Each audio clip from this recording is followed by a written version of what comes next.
Hey John, Kat here. Your brother is currently riding off with your bike. So I gave him a couple tips and tricks for the initial ride, but I always like to do a walkthrough. And unfortunately you're not here for the full walkthrough, so I'm doing a little video for you.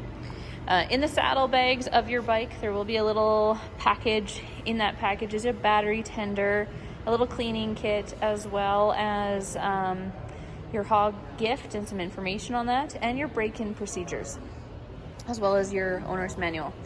So break-in procedures, really important. For your first 80 kilometers, you want to keep your RPMs below 3,000. Try not to lug the motor, and just know that you're on brand new tires. They can get a little slick. After 80 and up until 800 kilometers, you can then jump up to 3,500 RPMs. Still avoid lugging the motor. Try not to do wheelies, burnouts, all that fun stuff. Just keep it pretty tame. Avoid highway if you can, especially for the first little bit. But eventually you'll kick over there. 6th gear on the highway is pretty good for RPMs, but you want to keep them varying. Don't just stay at 3,000 or 3,500 consistently. But if you do have any questions on that or need a reminder, just reach out. I'm more than happy. So yeah, one thing I always like to go over with the bike is the pin code system. So you only get, this is not the right example, but yours only, the 2021s only come with one fob from factory. So if you want a second fob, I do recommend at your first service at 1,600 to order another one. They're about 75 bucks, and then just the programming. When your fob isn't around, and you may already know this with your Road King, but when you go to turn on the bike and you can't see the fob, it'll look for it and say enter pin up here. And the pin is in the back of your manual. It's 5 digits, and you simply use your signals. So the left signal changes the digit, the right signal shifts it over. So if you do have any questions or want to go through that, I'm more than happy to help you out. 91 octane only in your gas tank, please. Infotainment system, you have a quick start guide. It's really easy to navigate, but I always recommend spend an hour with the bike in the garage, just getting used to those controls. Yeah, so pretty simple. A lot of it's going to be similar. Kill switch, power, hazards, start, left is left, right is right, good old Harleys. These 2 buttons are for your infotainment system. So this one's actually just a back button, so it's going to shift you to the last page that you were on your screen. And then this is the primary toggle, so this is actually going to shift you through all the infotainment and what you want to see and do. See it load up there.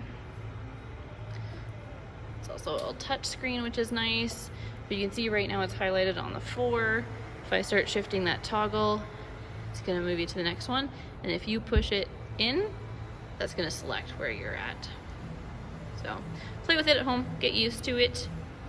USB port down here, as well as some really great storage, more storage than the Street Glides. That USB port is handy for charging your phone, but also if you ever want to do an upgrade to your infotainment system. Over here, your odometer button, so that's going to cycle through your odometer, trip A, trip B. This is going to give you a range, approximately how many kilometers left in the tank. Never bet your life on that. If you go uphill, downhill, 2 up, solo, it's all going to consume fuel differently. It's also going to give you tire pressure, which is new as well. So front and rear. If they're ever feeling low, you're going to get a notification up on your screen saying low tire pressure detected. And then back to odometer. This one's going to be a new button for you. TC, it's a traction control feature. So when you hit it, this lovely little rain cloud pops up. That's your traction control rain mode. And you just hit it and turn it off. High beams, low beams, flasher, horn, Cheers works, I made sure. And then you've got cruise control as well, just like your Road King. Then these 2 buttons are for your infotainment system. If you have a Bluetooth headset and the WIM module for your infotainment system, then you can click this and it's a voice command. So if you want to say call home, it'll call home for you. And this is an infotainment system toggle. Volume up, volume down. If you're listening to the radio and go side to side, that is going to change the channel. If you're listening to music on your phone, it's going to change the song. And then if you push it in, it takes you to your home page. Very quickly, one of the first things you'll want to do is put on your, hook up your Bluetooth so you can play music from your phone. So I'll show you what I just did there. So you hit this little toggle, gives you some cool settings, Bluetooth setup, Bluetooth, list pair devices, make sure Bluetooth is on your phone, and you will see them come up, and you just pair them as it prompts you. So that's your infotainment system and controls in a nutshell.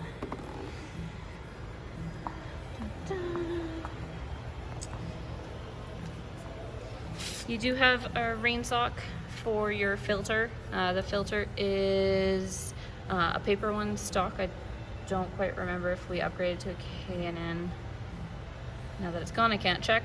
But the paper one, I recommend changing the mode after your first service. But there's a rain sock to cover it in case you're riding in some gross conditions, which if you get out this year, it probably won't be phenomenal. Might be a little bit fresh. Your oil dipstick is here. You can check it on the side stand. Just make sure the bike's been running for 5-10 minutes warmed up.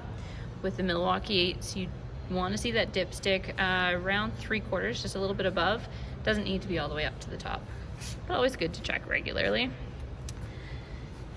Coming around. Saddlebags do pop off fairly easily if you need to. Great for cleaning, but also if you need to get to your rear suspension. So if you see, you can just see, right? Can't quite get it to focus on it, but there's a white sticker and it's got some numbers on it. That's your rear suspension. So if you do want to change it, if you're riding 2-up or with luggage, pop your saddlebag off and just hand dial that. Your manual will give you suggestions as to where it should be. Your battery lead, great if you have a heated vest, but also the battery tender that I gave you this winter, try and keep her plugged in. It's a trickle charger, so you can't charge it.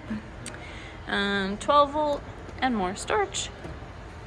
That's really your bike in a nutshell. I know you won't get a ton of ride time right away until spring, but if you do have any questions, always feel free to reach out. Happy to help how I can. Congratulations and enjoy it.